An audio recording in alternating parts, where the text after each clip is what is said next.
New World is the latest game to be developed and released by Amazon Games, and it is an open-world, player-driven MMO.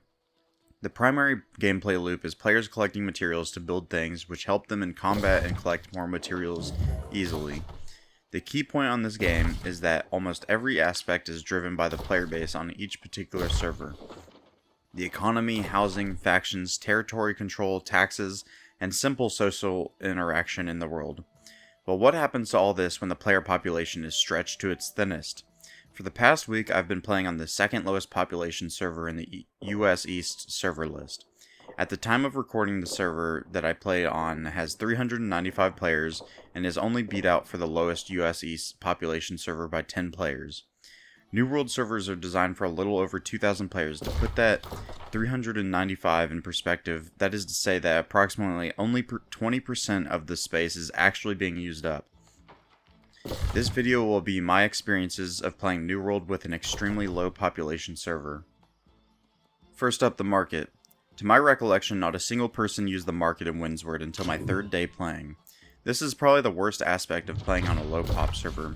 Making money and easy access to materials is extremely hindering. One of the primary incentives to use the market in New World is that when you destroy certain items, you get an extremely small amount of coin and some repair materials. So in order to make a good amount of money, it's more worthwhile selling those items no matter how low of a price.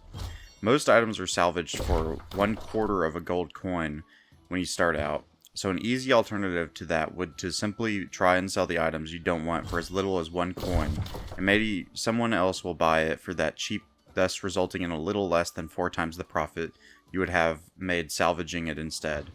But on a low pop server where no one is trading, this option goes entirely out the window, which results in less money in general, which results in people being much more cautious when spending their money because they know it's much harder to earn than it is to spend.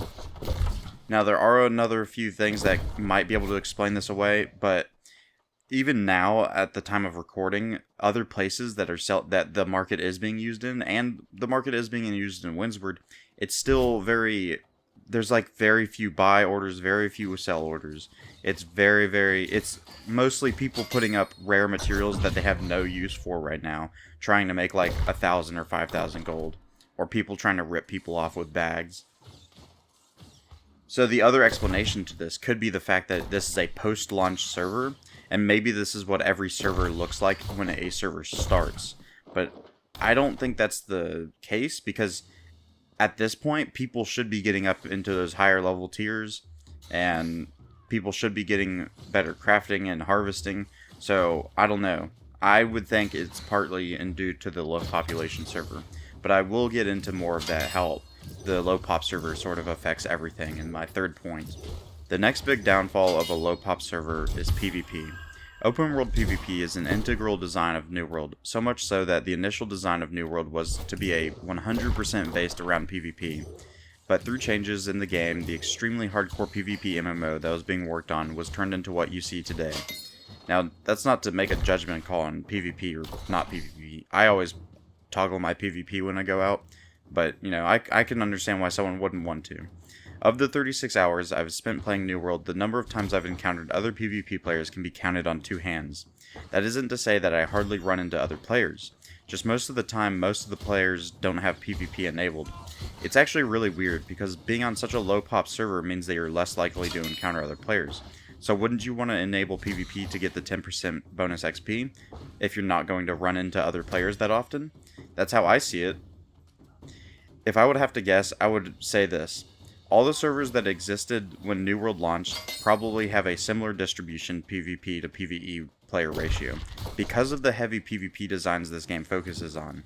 But since I'm, to my knowledge, playing on a post-launch server, most of the PvP players have already started on another server, which could account for the low PvP opt-in results on the server I'm playing on.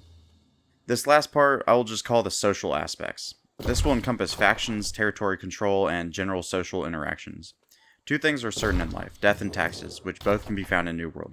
The systems in New World are designed for a server to have 2,000 players active for the most part, and as such, every system is balanced around that. Coin earning, territory prices, player leveling rates, quest leveling, scaling, etc. And these systems tend to break when you aren't running at that target efficiency.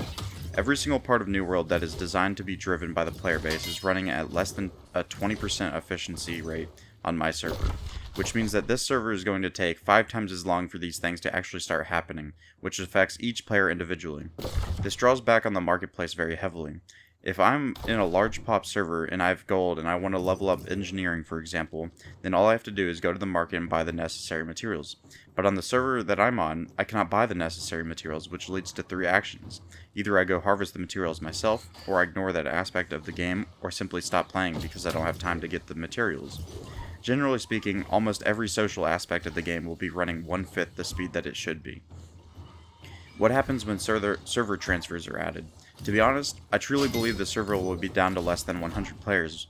Based on company numbers and territory ownership, I assume that not every single person in the largest companies actually care to contribute to their company, rather they are just in it to be in the biggest one of their faction and gain those benefits, which means that they really have no loyalty to that company or its claims, which in turn means that those players can go to a higher pop server to avoid all the aforementioned problems with a low pop server without really caring about leaving their company.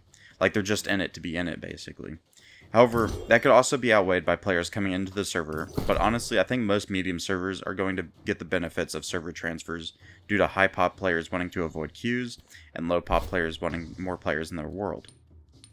If you made it this far, I would like to say thank you for watching, and I hope you enjoyed or found this video interesting.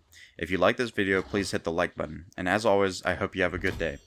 And if you have a similar or unsimilar experiences with New World, please let me know. I'm actually very curious how other people's experiences have been going for starting the game. Let me know if any of these things may be attributed to something else. I don't know. This has just been my experience playing on the server. When I picked this server, I just saw that it said low. I didn't know how low of the player numbers. Like, there was no way for me to know at the time. I didn't really look it up on third-party platforms. I didn't think I needed to. But after playing it, it was kind of shocking the first time I got in. It was really weird how few people there were. Like, I know I joined a low server, but I didn't know what low meant. Like, man, it's hard to explain. I just joined this server, honestly, because I couldn't get on the server that my friends were on, my brother and his wife and my other brother. I couldn't play with them, so I was like, okay, I guess I'll just go on this server, start leveling up, and wait for server transfers.